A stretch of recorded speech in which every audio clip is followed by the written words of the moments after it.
Hello, this is Johurul from Jedi Art and English. As the cover of the video suggests, it is going to be a video on what makes a good dialogue, right?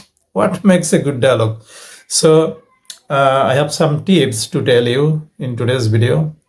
There are good dialogues and bad dialogues, right? And they need to be discussed elaborately. But in today's video, I'm not going to talk elaborately about those things, but I will focus my mind on what makes a good dialogue, right? That is the point. So I have 4 tips to give you. 4 tips, okay? So I hope you will be with me till the end of this video. Let me begin. So what are the 4 tips I want to tell you? Tip number 1, know the environment, okay? Know the setting. A setting is a place or an environment where an event takes place, right? Where something happens. And is it a house? Is it within the house? You are talking to some friends sitting in a drawing room, okay? Or is it a hotel where you are eating and talking? So this is a setting, right? So know the setting well.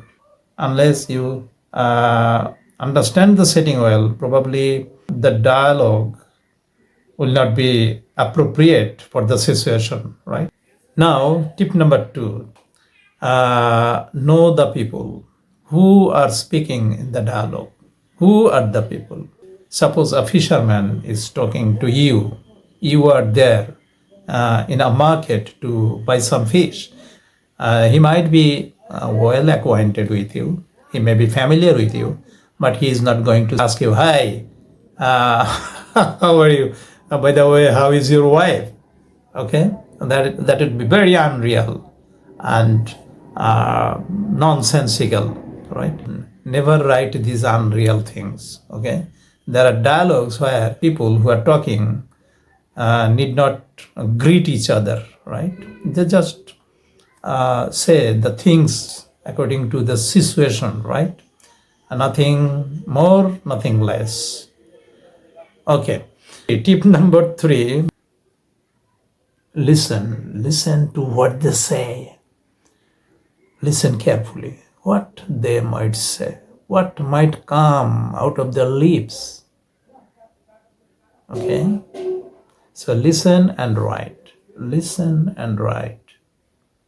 So how can you do it? You need to be a good observer. What people say, in what situations, how they say.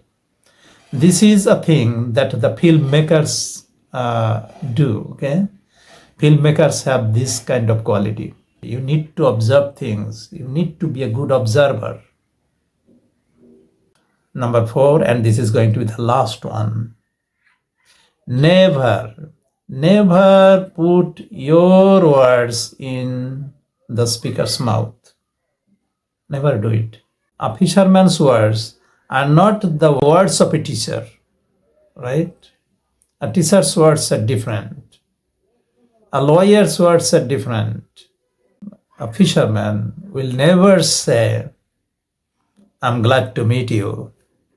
So, which people say it? "Glad to meet you"?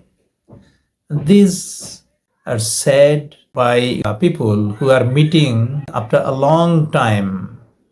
Probably they are very close to each other. Meeting again after a long gap. They missed each other very much.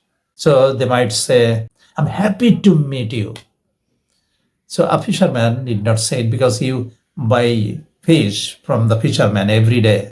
So there are 4 tips, and if you use them when making a dialogue, then probably your dialogue is going to be a good one. So thank you for watching. You can consider subscribing. There are so many videos on YouTube, and I always try to give you something unusual, something very practical, something useful. So thank you again. Bye for now.